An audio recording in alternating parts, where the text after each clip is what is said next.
Dicen por acá, Max Puig, es el vicepresidente del Consejo Nacional para el Cambio Climático y Mercado de Carbono. Uf, nombre tan largo.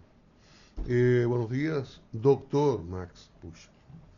Bienvenido. Muy buenas gracias. Muchas gracias, Cristian.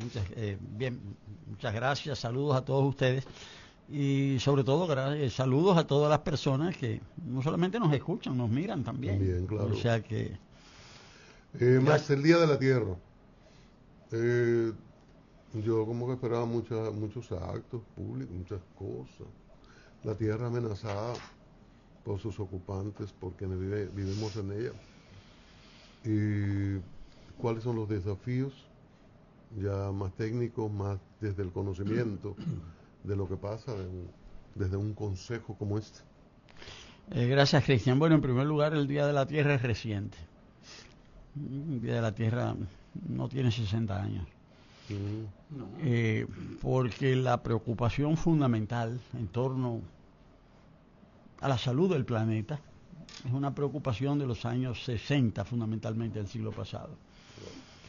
Porque en el siglo XIX se pensaba que era un siglo de mucho optimismo, el siglo de la ciencia. Se pensaba que la ciencia, que se estaba desarrollando de forma acelerada en ese momento, iba a permitir al ser humano conocer mejor la naturaleza, conocer sus elementos y poderse apropiar de esa naturaleza. Y apropiarse de la naturaleza significa conocerla, pero también poderla modificar. Y que eso iba a permitir que el ser humano, el hombre, como amo y señor del planeta, iba a poder usar todos sus elementos y transformarlos. Y entonces había mucho optimismo. O sea, ya la humanidad iba sin freno, ¿no? Y pensando también que esos recursos que ofrecía la naturaleza eran ilimitados, eran inagotables. Eso hubo todo un pensamiento filosófico que sustentó eso.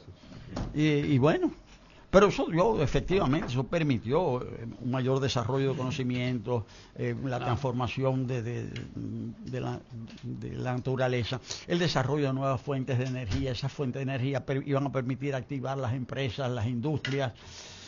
Y bueno, se pensaba que todo iba a seguir de lo mejor. Y hubo progresos increíbles en la misma. ¿Cuántos años vivía una persona en el siglo XIX? 40 y pico de años era el promedio de vida. Ya hasta en República Dominicana ya 70 y pico de años promedio de vida. Y así. Bueno, entonces enfermedades que se pensaba que realmente no tenían remedio. Hoy día se pueden asumir y superar. No voy a decir con relativa facilidad, pero se pueden superar. Cualquier muchacho cumple 80 años, ¿no? Cualquier muchacho, no, cualquier muchacho tiene 80 años, por ejemplo. No, un Cristian Jiménez con 70 y pico y se ve bien. ¿Perdón? Cristian Jiménez con 70 y pico y se ve bien. No, estamos hablando de verdad del caso de Max. No. O sea, aunque nada más hay dos edades, ¿eh? Los viejos y los jóvenes. Los viejos son los que tienen un día más que yo y los jóvenes los que tienen un día menos. Yo estoy en la edad perfecta. Exacto. Excelente.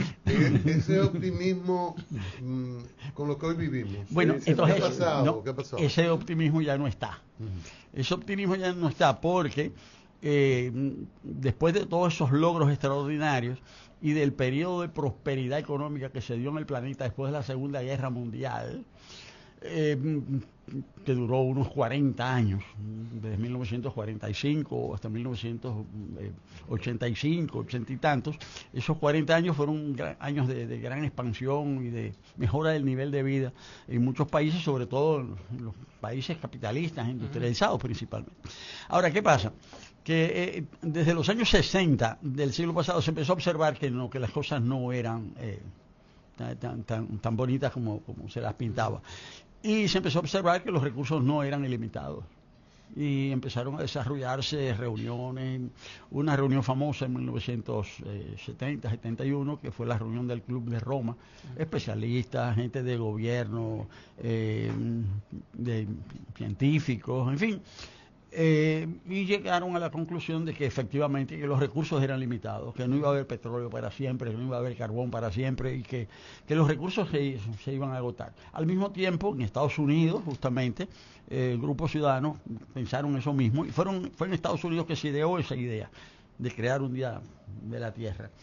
Y fue también en Estados Unidos, final de esos años 60, que se estableció el primer Ministerio de Medio Ambiente del mundo, que es la EPA. Se llama EPA, que es la Environmental Protection Agency, la Agencia de Protección Ambiental. Pero a partir de ahí empezó la cosa a llamar la atención. Rápidamente hubo una reunión en Estocolmo en 1972 que dijeron sí, efectivamente. Entonces, bueno, empezaron a desarrollar ideas y la idea principal fue la idea del desarrollo sustentable o sostenible.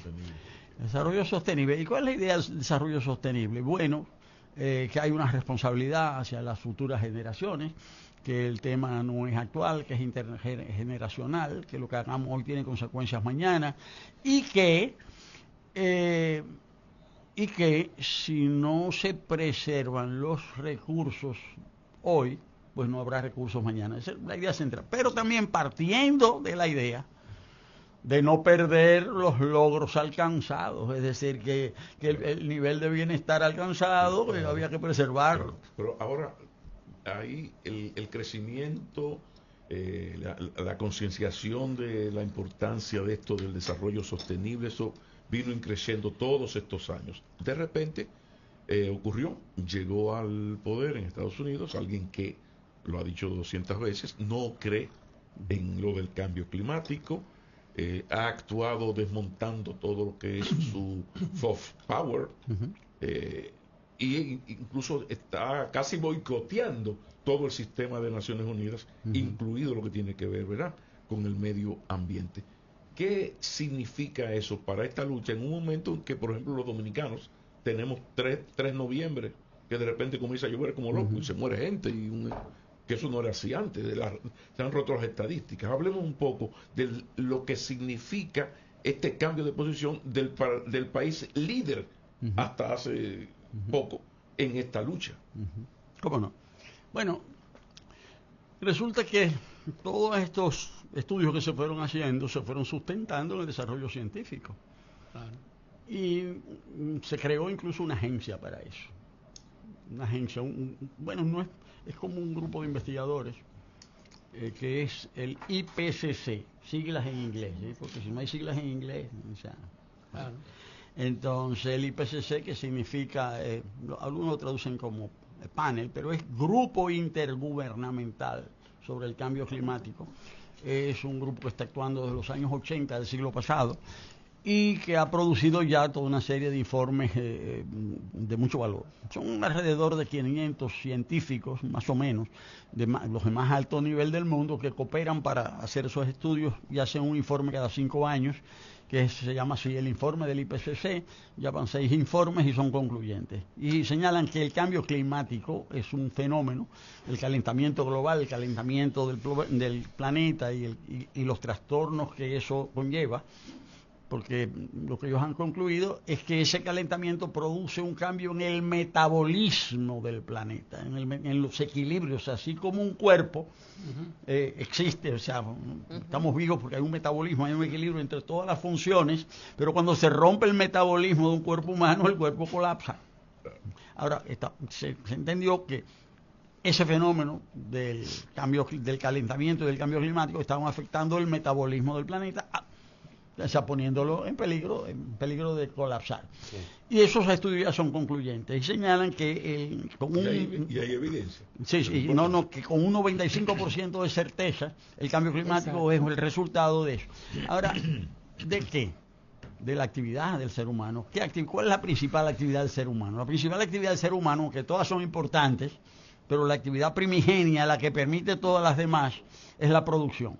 Porque sin producción no hay sustento. Cuerpo que no se alimenta, cuerpo que perece. Entonces la actividad primigenia, no es que las otras no existan y sean fundamentales, la poesía, ¿verdad? El amor, la literatura, la poesía, todo eso es fundamental. Pero si no hay comida, no hay nada.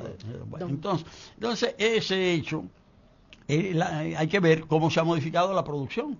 La producción hoy, a diferencia de hace 2 siglos, es una producción fundamentalmente industrial, Claro. y la población mundial es fundamentalmente urbana. Pasamos de un mundo que era rural, lo fundamental era producir alimentos. 70-30. Pero, Max, 70-30. una pregunta. Sí. Tú has hablado de cambio climático. Sí. Y es innegable que lo que se busca no es eliminar el calentamiento global, sino reducirlo en el tiempo, en la cantidad de grados que pudiera subir. Frenarlo. La De ser pregunta es, posible, frenarlo. ¿Eh? y eso tiene mucho que ver con las cuotas en la emisión de elementos dañinos a ese efecto invernadero. Sí. La pregunta es, si hay una proyección que se entienda cuánto debe ser esa reducción, o cuál es la proyección de a cuántos grados estaremos en el transcurso del tiempo, que sea sostenible. Sí. Bueno, en primer lugar, las temperaturas mundiales se están midiendo desde hace poco, más o menos desde 1850 aproximadamente. Entonces no existen registros antes de esa fecha. Y lo que se observa es una progresión, ¿verdad?, en el calor, ¿verdad?, promedio en el planeta. Y se ha observado que ya hoy se está llegando a lo que se considera un punto crítico. Y ese punto crítico es un incremento de 1.5 grados Celsius por encima de lo existente en ese momento de la medición, del año 1850. Y se observa que la tendencia es una tendencia, es decir, muy rápida. Dependiendo de cómo se actúe sobre la producción, se reduce la producción de aquellos elementos que generan muchos de esos gases de efecto invernadero, que son los que crean esa capa, si se quiere, que retiene el calor sobre la Tierra. Si se toman medidas, se puede limitar, se puede frenar. Uh-huh. Incluso hay escenarios extremos, y el escenario extremo es que de aquí a finales del siglo XXI, la temperatura promedio del planeta se haya incrementado en 4.5 grados Celsius con relación a 1850, a la medición inicial. Bueno, eso es gravísimo porque las condiciones en que se vive hoy no estarían. No estaríamos acá. No es que va a desaparecer la especie humana, pero en condiciones es otra realidad totalmente distinta. Pero atención, lo más importante, porque la gente piensa las cosas en términos de bienestar, de qué disfruto yo, qué tengo yo, qué puedo yo hacer, en términos de bienestar. Se calcula que de seguir las cosas como van, ¿verdad? Hay un término en inglés, porque ahora es así, ¿verdad? O sea, que se llama business as usual. Y business as usual es si las cosas siguen como siempre. Como siempre. Si no hay cambio. Escenario de no cambio. Todo sigue su curso. En ese escenario se calcula que la mayor parte de los países comenzarán a tener una regresión económica a partir del año 2050. Es decir, que todos los países se van a empobrecer. Todos los países del mundo. Y si todos los países se van a empobrecer, entonces ya ahí salimos del escenario optimista del siglo XIX, entramos a un escenario pesimista. La humanidad va para mal. Optimista bien informado. Eso no es pesimismo, no, optimismo bien informado. Así es. Bueno, sí, ahí voy. Necesitamos 2 o 3 COVID para que baje todo.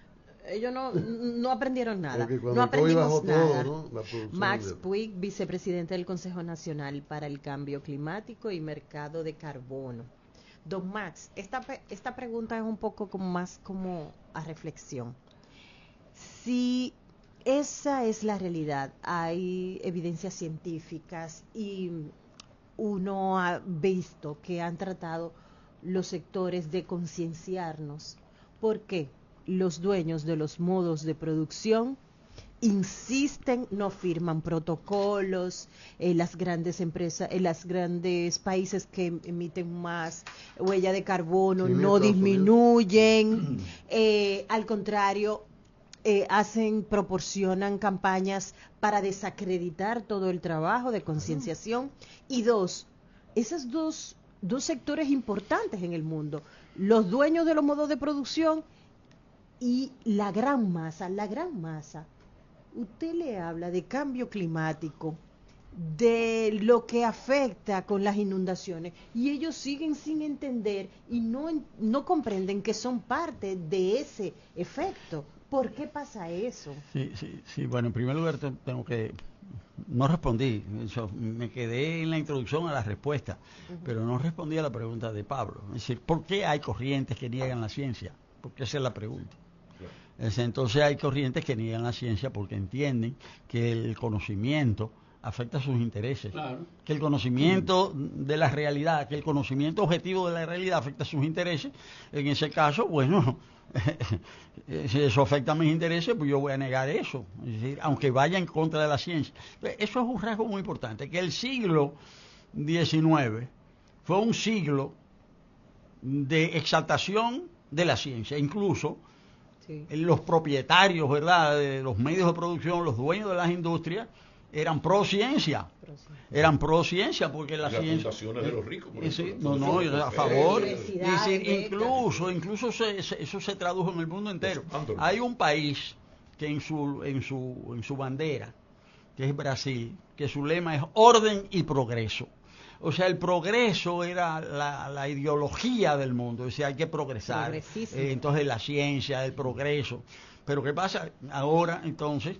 Es decir, determinados sectores que se sienten afectados son anticiencia. Es decir, vamos a decir que las clases más pudientes, las clases más poderosas eran pro ciencia. Los mayores productores. En el siglo XIX, porque eso iba... Ahora hay una corriente anticiencia, y eso se expresa en esa misma línea. Un buen ejemplo de eso no fue la lucha contra el tabaco, que quizás pudimos ganarla porque era solo al sector tabaquero y las evidencias del cáncer, todo este tipo de cosas. Y yo creo que el mundo le ganó a esto de los cigarros y estas cosas porque era solo un sector. El cambio climático afecta a demasiados intereses y demasiados sectores. Y de ahí, como tú decías, viene la negación. Sí, y bueno, es que, miren, el ser humano, ¿verdad?, es un ser, se define, ¿verdad?, como ser pensante, ¿verdad?, pero es también un ser volitivo, es decir, expresa deseos y trabaja para alcanzar esos deseos. Y por consiguiente, los intereses del ser humano que se expresan en deseos, pero se expresan distinto en cada época y se expresan de manera diferente también en cada grupo, sector, clase social. Y en ese sentido, todo lo que me dicta mi realidad, lo que me dicta mi situación, yo lo traduzco en pensamiento. Y esas son las ideologías. Las ideologías existen siempre. Es decir, porque la ideología es la forma de expresar lo que mis intereses me dictan. Entonces, todo eso ha hecho que los grupos, todos los grupos, pero en particular los grupos dominantes en una sociedad, que son los que tienen mejores condiciones para producir ideas, desarrollan esas ideas en función de esos intereses. Y entonces, en un momento determinado, es decir, a finales del siglo pasado, los grupos dominantes a escala planetaria pensaron que había que eliminar restricciones, que la economía tenía que ser más libre, y eso significaba que el Estado podía constituir un obstáculo frente a eso, que había que desmontar el Estado y que dejar las cosas por la libre, pero eso es una ideología. Un Estado regulador, no interventor. Sí, reducir su ámbito. Pero ¿qué pasa? Que todo eso yo puedo hacer no lo que yo quiero, sino lo que a mí me conviene. Pero esa idea se hizo dominante en el planeta. Pero esa idea ha seguido avanzando, Supuestamente ahora ese pensamiento, calificado como pensamiento neoliberal, calificado así, eso es otra discusión, pero se ha pensado que, bueno, que eso es lo que permite, supuestamente, se permite el enriquecimiento. Bueno, cierto, de algunos. Y que supuestamente también ese enriquecimiento de algunos se va a traducir en el enriquecimiento de todos, en la mejoría de todos. Falso, totalmente falso. Porque todas las estadísticas lo que dicen es que en el mundo de hoy se sigue agudizando un proceso de concentración y centralización del capital que acumula un mayor número de riquezas en un número menor de personas. Y por eso hoy el mundo globalmente es más rico, pero también es más desigual. Es decir, hay más prosperidad en términos globales, pero también hay más desigualdad. Entonces, frente a eso, eso está basado en la idea de que hay que desregular, o sea, que hay que dejar mayor libertad y menos planificación. Entonces, eso se expresa hoy con fuerza en el país más importante del mundo, que son los Estados Unidos. Se desarrolló ahí un movimiento que tiene esas ideas económicas, pero que tiene también ideas científicas, ideas políticas, ideas de todo tipo, ideas acerca de la relación entre los seres humanos. Es un movimiento a favor de la desigualdad, que dice que los seres humanos no son iguales, pero eso es un pensamiento supremacista blanco. Sí. O sea, los blancos son los que cuentan, los otros no, son tontos, son estúpidos, no pensamos. Y esa idea se ha hecho dominante en los Estados Unidos y se ha hecho en todos los países, incluso aquí. Sí. Incluso aquí eso se ha conectado con un tema que lo quiero introducir, que es el tema de que la República Dominicana tuvo muchas dificultades en nacer. Es decir, por sus características históricas. Un parto. Fue un parto difícil. Complicado. Pero siempre hubo sectores que se opusieron a eso. Sectores, bueno, si le queremos poner una etiqueta, son sectores entreguistas, que nunca creyeron en la República Dominicana y siempre pensaron que había que... Hoy ese sector ha crecido, ese sector entreguista ha crecido y se sustenta en esa idea supremacista, porque es un sector que no cree en la República Dominicana, pero en el fondo cree en su inferioridad. Cree en su inferioridad, cree en una inferioridad y la asume.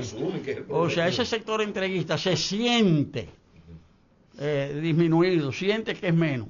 Un complejo. O sea, entonces ahí tenemos un tema de que la realidad del mundo va ahí. Y lo del cambio climático, como todo, tiene que ver con eso. Y la guerra de hoy tiene que ver con eso. Hay un elemento de Trump que es grave y tiene que ver con el discurso civilizatorio, para decirle de alguna manera, que pronunció Marcos Rubio en Múnich, donde ya no habló de democracia, ni siquiera de progreso, sino que se refirió a civilizaciones. Entonces somos ellos, no América del Sur y el Caribe, ellos y Europa son la civilización, y en oposición a la civilización está la barbarie. Entonces ya eso sí que es preocupante, porque ya no es ni siquiera el desarrollo donde tú ponías, ponías a Brasil, ponías a México. No. La civilización es Europa y Estados Unidos, dejando fuera los valores de la democracia, la cultura. Esto conecta peligrosamente con el problema del cambio climático, en que no cree, Estados Unidos no cree en eso ahora, el gobierno actual. Bueno, de todas maneras, porque una característica de esas formas de pensar es pensar que si yo creo que soy superior, yo creo que soy inteligente y yo creo que los otros son tontos, y que por consiguiente puede haber un desastre, pero yo me voy a salvar y los otros se van a embromar. O sea, todo esto está directamente conectado. Si tú eres la barbarie, yo tengo que ayudar. Bueno, sí me conviene, Max, en algún momento. Max, sí, cómo no. El asunto es global. Está el cambio climático, está el mercado de carbono. La gente está entendiendo lo que es el cambio climático porque siente sus efectos. El mercado de carbono, ¿cómo se expresa? Bueno, sí. Yo mencioné hace un momento el término de desarrollo sostenible. Esa idea que comenzó, ¿verdad?, en Suecia, ¿verdad?, en esas reuniones de Estocolmo, después hubo una declaración sobre eso. Y la idea en el fondo de eso es, logremos una forma de desarrollo que nos permita conservar los logros alcanzados. Es decir, bueno, vamos a ver qué hacemos para que esto siga, vamos a ver qué hacemos para que el sistema no se desplome. Entonces, esa idea de desarrollo sostenible puede tener una contradicción dentro de sí misma. O sea, porque la idea es, vamos a ver qué hacemos para que el sistema se mantenga. Pero ¿hasta qué punto es posible? ¿Hasta dónde eso es posible? Es una interrogante. Sí. Y hay respuestas que dicen, no es posible. Si no hay modificaciones de fondo en la manera de concebir el mundo y la relación entre los seres humanos y los recursos naturales, no se va a poder, no se va a poder mantener. Incluso esa misma idea de que haya menos Estado o más Estado tiene que ver con eso. O sea, porque los países que están enfrentando mejor la situación mundial en todos los ámbitos económicos, científicos, son los países que más planifican.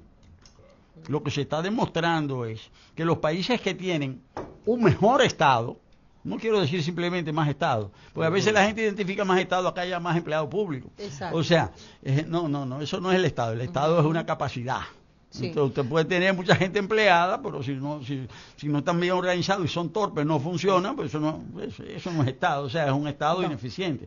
Ahora, el gran tema de hoy es cómo en un momento determinado se creyó, y eso se creyó desde el gobierno de los Estados Unidos, o sea que integrando a China a los circuitos económicos mundiales, China se podría convertir en un enorme satélite del sistema productivo capitalista mundial. Esa fue la idea. Y esa fue la idea de Kissinger.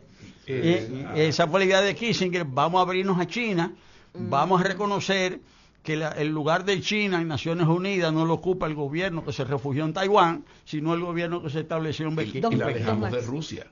Y además las dejamos de Rusia y derrotamos a Rusia. Y polarizamos. Sí. Pero, si me permite, ahí termino con esa idea, pero resulta que en China empezaron a utilizar esa posibilidad para desarrollar sus capacidades.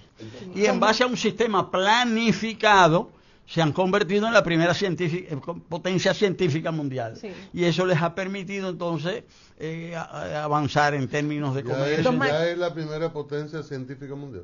Sí, China a nivel científico. Entonces, pero eso ha llevado entonces al fortalecimiento de esas corrientes supremacistas que creen en su superioridad que se dan en Estados Unidos. Yo lo quiero traer también aquí, porque, estamos hablando de cambio climático, porque usted es el vicepresidente del Consejo Nacional para el Cambio Climático en República Dominicana. Sin embargo, que quiero aprovechar su presencia para discutir algo que lo hacíamos fuera del aire, que me permito sacarlo aquí a colación.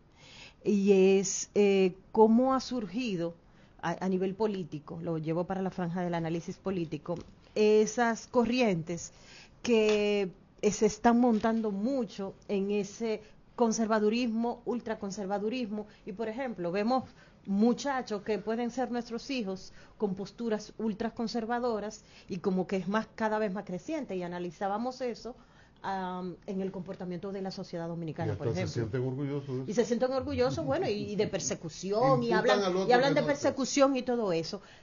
¿A qué se debe? Yo sé que es un análisis muy profundo, pero me gustaría aprovecharlo. Con perdón de ustedes y las personas que me escuchan, que nos escuchan aquí, yo voy a simplificar un poco. Voy a decir algo que va a parecer muy simplista, lo agradezco. Pero porque tampoco hay mucho tiempo. Mire, yo creo que ha habido dos Estados Unidos y está por surgir un tercer Estados Unidos. El primer Estados Unidos comenzó con la guerra de independencia de Estados Unidos, la declaración de independencia, el establecimiento de la Constitución, y ese Estados Unidos se puede decir que en sentido general, grosso modo, terminó con la guerra civil. Era un Estados Unidos, una independencia que produjeron los dueños de los esclavos, que se oponían a unas leyes, verdad, impositivas que ponía el rey de Inglaterra, se levantaron en armas, tuvieron el apoyo de una potencia extranjera, esos insurrectos, porque se apoyaron en Francia. Es decir, Estados Unidos no hubieran podido existir como existieron si no hubiera sido por esa intervención extranjera a favor de esos insurrectos. Bueno, el caso es que esos Estados Unidos, también allí dentro se fue, a partir de los 13 estados originales, se fue desarrollando una sociedad cada vez más próspera, fueron ganando más territorio, compraron Luisiana, se apoderaron de Florida, no sé qué, hasta que llegó la contradicción a un punto tal que los dueños de las industrias del norte entendieron que era el momento de abolir la esclavitud porque era necesario tener más mano de obra y la mano de obra no estaba disponible porque era propiedad de otros en el sur y bueno, triunfaron los del norte. Ahí terminaron los primeros Estados Unidos. Ahora, esos Estados Unidos terminaron ahí, pero no terminaron ahí. O sea, cuando digo, porque en el año 1963 Martin Luther King encabezó un movimiento, hizo una marcha sobre Washington. Ahí él dijo un discurso famoso que es conocido como "Yo tengo un sueño", I have a dream. Y entonces ahí él dijo lo siguiente en 2 palabras. Dijo: a nosotros nos hicieron una promesa hace un siglo y nos pagaron con un cheque. Cuando fuimos a cobrar, el cheque no tenía fondos. Nos prometieron la libertad, pero no nos dieron la libertad. Y hemos venido a cobrar ese cheque aquí hoy. Quiere decir que la guerra civil, que aparentemente cerraba un capítulo del primer capítulo de la historia estadounidense, en realidad no lo cerró. Es que los periodos históricos uno los corta para escribir y para hacer los libros, pero en la realidad los periodos, la realidad es sí. Los primeros Estados Unidos, se puede decir que terminaron ahí. Y ahí comenzaron los segundos Estados Unidos, los Estados Unidos del desarrollo industrial, de la inmigración, llegaron gente de todos los países, los derechos civiles, después, y eso fue evolucionando, y hubo una crisis terrible, y ahí vino una política de bienestar social, el welfare state. Entonces, los Estados Unidos se fueron desarrollando otros Estados Unidos, Estados Unidos de valores, de derechos, de una responsabilidad mundial, que ellos iban a llevar la democracia al mundo, y entonces los partidos que iban a promover la democracia y que iba la idea de igualdad, y entonces los derechos fueron cambiando también, y fueron cambiando los derechos, y entonces incluso los derechos de la mujer, los derechos de la diversidad sexual, los derechos de la juventud, el derecho a la paz, la lucha contra la guerra de Vietnam, fueron otros Estados Unidos. Ahora, esos segundos Estados Unidos son los que están amenazados hoy. O sea, porque se ha desarrollado un movimiento a favor de tercero Estados Unidos, de una gente que está diciendo, no. Esto no era lo que nosotros queríamos. Aquí hay demasiado desorden, aquí somos los blancos, lo que dominamos aquí, y entonces se ha desarrollado un movimiento progresivo que no surgió de la noche a la mañana, claro, que se ha ido desarrollando de manera incluso primero hasta clandestina, un movimiento que ha ido subvirtiendo las bases incluso conceptuales, los valores sobre los cuales se construyeron esos segundos Estados Unidos, y hay que cambiar eso. Vamos a otra fase y vamos a sacar de aquí a todo lo que no sean claritos, lo que llegaron de último lo vamos a sacar. Además, esa gente son inferiores, no piensan como nosotros, vamos a sacarlo de aquí. Pero que la ciencia dice que todos somos iguales. Mentira, la ciencia, que cero ciencia. Y el que lo afirma públicamente. Sí, que el planeta está amenazado. Que ninguna amenaza, no va a pasar nada. Esto es una simplificación. Pero lo que yo estoy diciendo responde a una tendencia histórica. Por favor, en esta reciente exposición que usted hace, me da la impresión de que usted, el vicepresidente del cambio climático y del mercado de carbono, usted está muy pesimista. Resulta... con relación a lo que hay. Con relación al cuadro. No, lo que pasa es que yo soy un optimista empedernido. Ahora analizo la realidad, estudio la realidad, y como yo soy un optimista empedernido, yo creo que la humanidad tiene recursos para salir adelante si se toma conciencia de todo esto. Y la humanidad se asume, y yo creo que hay que asumirse. ¿Qué podemos hacer por aquí, que somos chiquitos y Estamos en una zona que ya una gente allí declaró que esto le corresponde. Un individuo que no cree en cambio climático, que saca a su país, lo sacó aquella vez cuando fue presidente, Trump, y ahora también, de los compromisos de París. ¿Nosotros qué podemos hacer, que somos tan pequeños y parece que no podemos determinar por nosotros mismos determinados asuntos?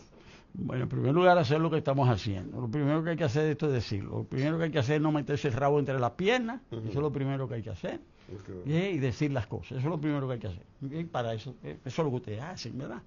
Entonces, y tratar de que este debate llegue lo más lejos posible. Incluso, yo pienso, y voy a introducir un elemento de orden político muy actual. Esta es una de las crisis realmente. Bueno, las crisis son inherentes al sistema en base al cual está organizado el mundo, el sistema capitalista. Las crisis son recurrentes, son de un carácter, si se quiere, recurrente, cada vez más abarcador. Y nosotros hemos vivido una serie. La crisis de 2008 fue una crisis muy importante. Hoy estamos frente a una crisis enorme, o sea, que es económica, que con características muy diferentes. Sí, porque las crisis van a ser cada vez más graves, cada vez más profundas. Incluso la crisis del COVID fue un reflejo también de esa profundidad que adquieren las crisis cada vez más.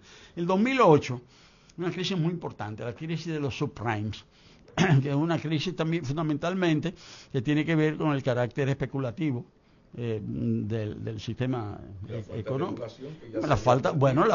Justamente la falta de regulación. Ahora, ¿qué pasa? Que hoy estamos en una crisis, no es similar, pero una crisis también de dimensiones muy, muy importantes. Se habló en ese momento, frente a esa crisis, la respuesta nacional fue un diálogo. Hubo un diálogo que el presidente de la República montó, era el presidente Fernández.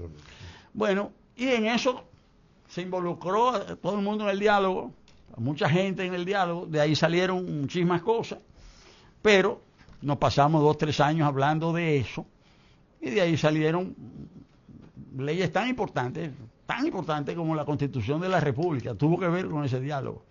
Era una discusión particular, pero tuvo que ver con eso. Que muchas de las leyes que se derivaron, que fueron definidas como necesarias por esa reforma constitucional, no se hayan todavía producido, bueno, otra cosa. Pero el país se fue por ahí. Ahora mismo hay una crisis muy grave, incluso hasta de más profundidad, por sus ribetes políticos, por el carácter bélico que ha asumido la crisis. El presidente de la República llamó a un diálogo. Ese diálogo no ha tomado la forma que tomó aquel diálogo, porque aquello terminó convirtiéndose en algo muy importante. Pero la respuesta, en este caso de dirigentes de la oposición, ha sido la de decir, bueno, ese diálogo, nos han llamado a diálogo, pero no nos han presentado el plan. Señor, lo están invitando a que usted, le están dando la oportunidad de definir el plan. Señor, usted está dejando pasar una oportunidad de oro. Lo están invitando a diseñar. El presidente de la República se ha estado reuniendo con los empresarios, se ha reunido con dirigentes políticos, vi que había una reunión. Iglesia, aunque no tenga divisiones. Pero cometiendo, también dejando pasar la oportunidad, dejándole al gobierno la definición del plan. Señor, le están dando oportunidad a usted a que participe en el diseño. Tome la palabra. Lo que pasa, Max, que esta vez el plan es difícil, el plan cuesta arriba, claro. El plan va a tener impacto, el plan va a tener reacciones. Claro que sí, pero es la oportunidad. Y son dos cosas diferentes, porque aquello era Obama y era como que las instituciones y los gobiernos funcionaban. Ahora hay un señor que te insulta, te dice una cosa hoy, si no está conmigo, estás en contra, si no me apoya abiertamente te vomito. Claro. Entonces, Las cosas son muy, muy diferentes. Es muy diferente. Pero la guerra, ahora es la guerra abierta. Ese señor quiere que le tengan miedo, porque eso es lo que él dice. Él dice, yo quiero que a mí me teman, yo soy el más poderoso, yo puedo destruir una civilización, yo puedo hacer esto. El que habla así quiere que le teman. Pero entonces todo el mundo le está temiendo. Eso es lo que él quiere, que todo el mundo le tema. Entonces bueno, la gente, todo el mundo le está temiendo. Pero es lo contrario, señor. Es lo contrario. Si hay un problema y hay una persona que te quiere impresionar a ti, o tú te dejas impresionar y efectivamente hace lo que él quiere y que tú le cojas miedo, pues tú lo haces. Pero si no, tú tienes que decir que es lo que te está pasando. Entonces, tienes que gritar. Entonces hay que dialogar. Yo lo que digo es que hay que dialogar y que la oposición, no la oposición, la misma iglesia que esté esperando el plan, señor, usted es iglesia, no espere el plan, diga lo que usted piensa, oriente su feligresía, opine, como se está opinando aquí en este programa, hay que opinar. ¿Y por qué el diálogo tiene que limitarse al empresariado? ¿Por qué el diálogo tiene que limitarse a las medidas de corto plazo? ¿Por qué usted tiene que ver qué vamos a hacer frente a la guerra? No, señor. ¿Qué es lo que vamos a hacer? Hay que analizar, porque tenemos tendencia. Bueno, hay una palabra que es aislamiento, que viene de isla. Aislamiento, cuando usted dice que se va a aislar, es que usted se va a cerrar en sí mismo. Nosotros tenemos tendencia al aislamiento y no vemos más allá. No lo vemos, nos quedamos ahí, nos quedamos con la visión corta. No podemos tener visión corta, hay que tener visión amplia, hay que hablar de la guerra, hay que hablar de los efectos. Todo esto que está pasando ahora va a hacer que el mundo cambie, pero hay que darse cuenta en qué sentido es que va a cambiar y no pensar nada más en la medida pequeña de que qué yo voy a hacer, porque como que el petróleo va a subir y qué vamos a hacer cuando suba las gasolinas.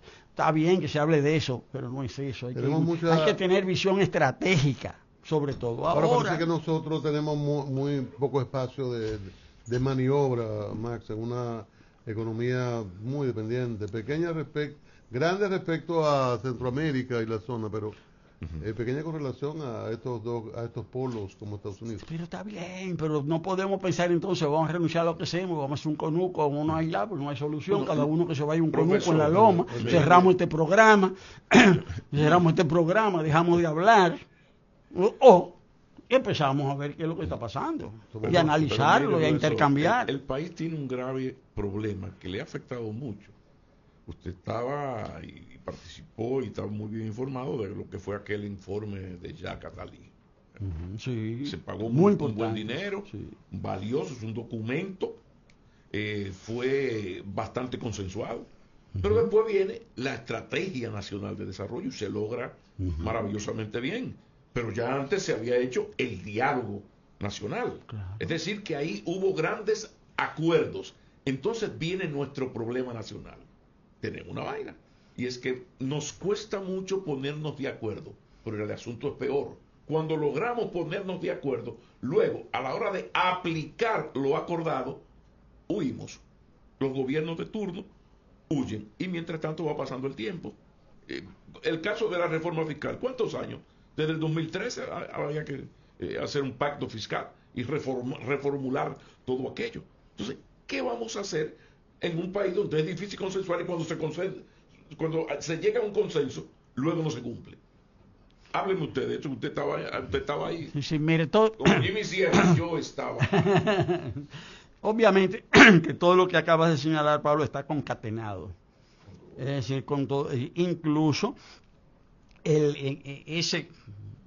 esa situación de la crisis de 2008, de los subprime, lo que vino entonces, todo eso llevó a ese diálogo, pero del diálogo salió la Constitución, salió la Estrategia Nacional de Desarrollo, pero todas esas hay que verlas, todos esos hitos, hay que verlos como banderas y aferrarse a ellos.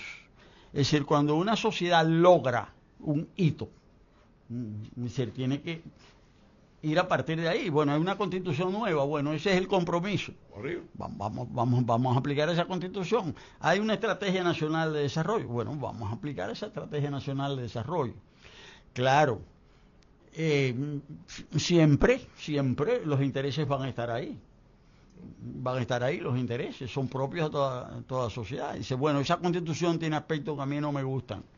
Bueno, vamos a bloquear eso, vamos a sabotearlo, porque la constitución no se ejerce a plenitud. Estrategia Nacional de Desarrollo, no, vamos a dejar eso, vamos a inventar otra cosa. Pero ahí no es el gobierno, porque ahí el gobierno está obviamente, bajo la presión de todos esos intereses. Ya se sabe cuáles son los intereses que más pesan, cuáles son los que más presionan sobre el gobierno. Y si no hay una presión del otro lado de la sociedad, son esos intereses más poderosos los que se van a imponer siempre. ¿Qué ruta crees que podría tomar el gobierno, debería tomar el gobierno en estas circunstancias? Bueno, en este caso, yo creo que debe asumir esa idea de diálogo, pero no asumirla así, llevarla más lejos, porque no deja de ser. Yo estoy de acuerdo con el llamado. Pero creo que hay que llevarlo más lejos. Más lejos es que no sea solo de las medidas que se van a tomar para enfrentar la crisis, porque las medidas que se pueden tomar para enfrentar la crisis en el corto plazo son muy limitadas. O sea, eso, cada vez que yo leo en el periódico que se va a blindar la economía, no me lo creo. Porque ningún país puede blindar su economía en el mundo de hoy. Y menos este. Menos este, o sea, ninguno. Entonces está bien que se diga, cuando yo leo que se va a blindar la economía, que se va a hacer yo lo entiendo en el sentido que se va a hacer un esfuerzo para frenar determinados efectos. Pero el análisis no puede quedarse ahí, el análisis no puede ser de corto plazo, tiene que ser un análisis estratégico, y en ese sentido todos deben participar. Por eso dije que en este caso la oposición dejó pasar la bola, se la tiraron de strike, le pasó por el centro del plato y no batió. Pero tiene que, esa discusión, yo creo en eso que planteó el gobierno, pero que lo tiene que asumir la oposición, pero no por su interés particular.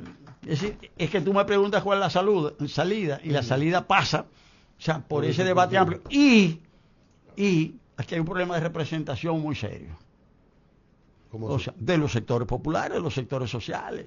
O sea, que hay un problema de representación muy serio. ¿Quién los va a ¿Quién los representa? ¿Cuándo? ¿Quién va a hablar? ¿Quién va a hablar por el pueblo? Ya no es válido. ¿Quién? Ya el sindicalismo quedó atrás. Bueno, que tiene niveles de representación muy limitados. O sea, y además, ¿cuál es su posición? ¿Qué ha dicho sobre la crisis el sector sindical? Yo quiero que el sector, porque está bien, el presidente se está reuniendo con el empresariado, correcto, pero yo quiero que hablen los sindicalistas con sus limitaciones. No importa, pero que digan. Pero yo quiero también cómo se expresan las capas medias de la población. Bueno, hablaron Antonio Marta y Uvieres. Deja el relajo, Cristian. No, pero en fin, bueno, aquí cuando digo Está diálogo, es representando diálogo su amplio. Y gracias a ustedes. Maximiliano Rubelé Puchmiller, Max Puch. Ha estado con nosotros. Si no, se queda Maximiliano Robespierre, vicepresidente del Consejo Nacional para el Cambio Climático y Mercado de Carbono, ofrezco.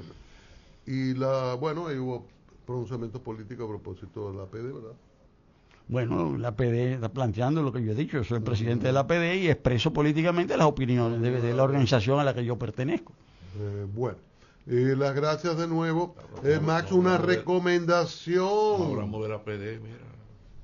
Max, tú eres capitaleño, ¿verdad? ¿Ah? ¿Cómo?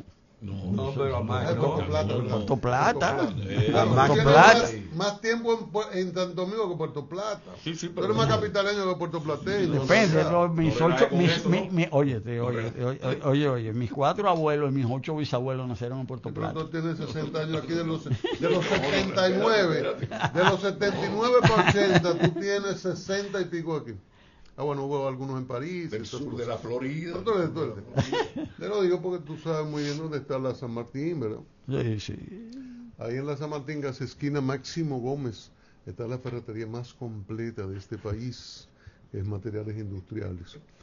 Los equipos, las herramientas, la mayor